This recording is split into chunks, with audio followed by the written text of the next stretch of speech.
राधे राधे। आप सबको दीपावली की बहुत बहुत शुभकामनाएं। जैसे कि हम सब जानते हैं कि दीपावली का जो पावन पर्व है वह हमेशा अमावस्या की रात्रि को ही मनाया जाता है।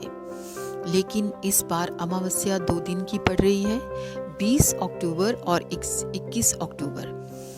20 अक्टूबर को अमावस्या तिथि का आरंभ 2:55 से शुरू होगा और 21 अक्टूबर दोपहर 3:55 तक रहेगा। उदय तिथि के अनुसार अमावस्या 21 अक्टूबर को है, लेकिन इस समय यह पूर्ण प्रदोष काल को स्पर्श नहीं कर पा रही है। प्रदोष काल शाम को 6:14 तक पूर्ण होता है, तो 21 अक्टूबर को यह पूर्ण स्पर्श नहीं कर पा रही है और ना ही अमावस्या की रात्रि का निश्चित काल इसमें आ रहा है।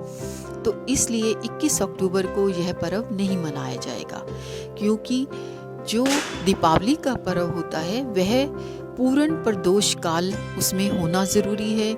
स्थिर लगन यानी वृषभ लगन, सिंह लगन, कुंभ और वृश्चिक लगन में से होना इसका बहुत जरूरी होता है। और निश्चित काल की जो रात्रि होती है जो वह भी अमावस्या की रात्रि होनी जरूरी है। तो अगर हम इसके अनुसार देखें तो यह 20 अक्टूबर को ही पड़ रही है, तो हम इसलिए यह पवित्र पावन त्योहार 20 अक्टूबर को ही मनाएंगे। तो यह तो हो गया आपका संशय दूर कि यह 20 अक्टूबर को क्यों मनानी चाहिए। अब हम यह जानेंगे कि इनके शुभ मुहूर्त क्या है। जैसे कि हम सब जानते हैं कि जो यह पावन पर्व है यह स्थिर लगन में बनाया जाता है, ताकि माँ लक्ष्मी हमारे स्थिर रहे और हमें धन संपदा से संपूर्ण करे। और इस तरह से अगर हम देखें कि जिनके व्यवसाय हैं, फैक्ट्रीज हैं, शॉप्स हैं, वह अपना जो शुभ मुहूर्त है दोपहर 2:35 से लेके वह 4 बजे के बीच में अपने वहाँ पूजा पाठ अर्चना माँ लक्ष्मी की कर सकते हैं। और दूसरा जो शुभ मुहूर्त है प्रदोष काल का, वह जो शुरू होगा 4:12 से आरंभ होकर शाम को 6:14 तक रहेगा। आप इस दौरान कहीं मंदिर में जाकर अपने ज्योत प्रज्वलित कर सकते हैं, दीपक प्रज्वलित कर सकते हैं, घर में आप दीपक प्रज्वलित कर सकते हैं।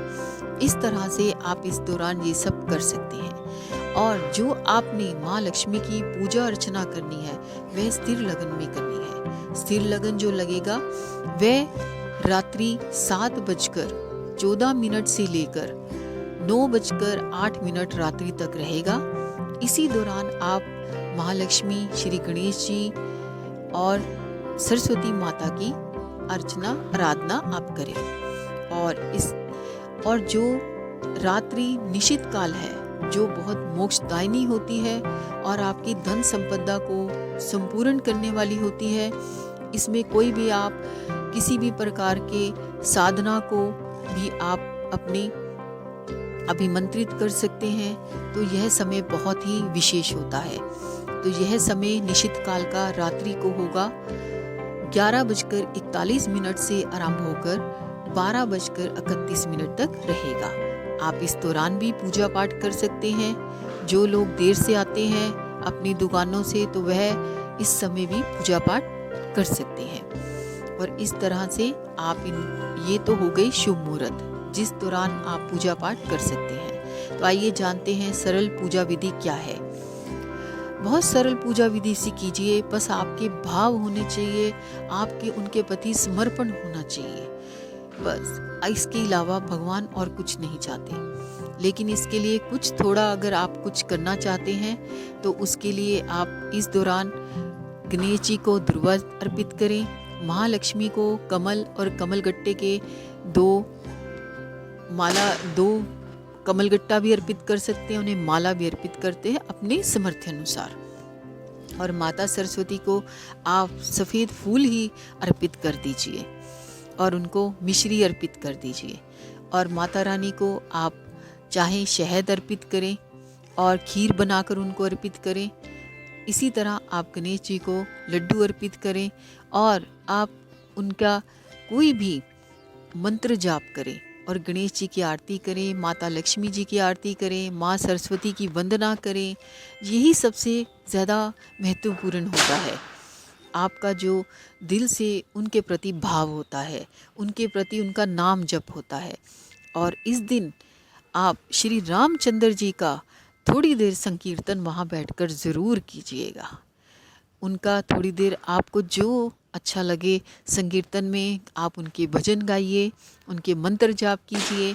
इस तरह से अगर आप इस सरल विधि से अपने भाव प्रकट करके करेंगे तो भगवान आपको बहुत खुश होंगे, माता रानी आप पे कृपा बरसाएगी और आपको धन धान्य से भी पूर्ण करेगी और आपकी हर कष्ट को हरेगी। और इस तरह से आप सरल विधि से पूजा अर्चना कीजिए और अपने पूरे घर को आप ज़रूर कम से कम दीपों से सजाइए। ज़्यादा नहीं तो कम से कम 21 दीपक तो आप पूरे घर में करें और एक दीपक पूरा रात्रि जो चले वो ज़रूर करें माता लक्ष्मी के आगे।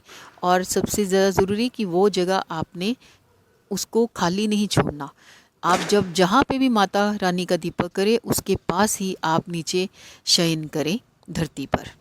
बस इस तरह से आप पूजा अर्चना करें, माँ तुलसी की पूजा करें। बस राधे राधे।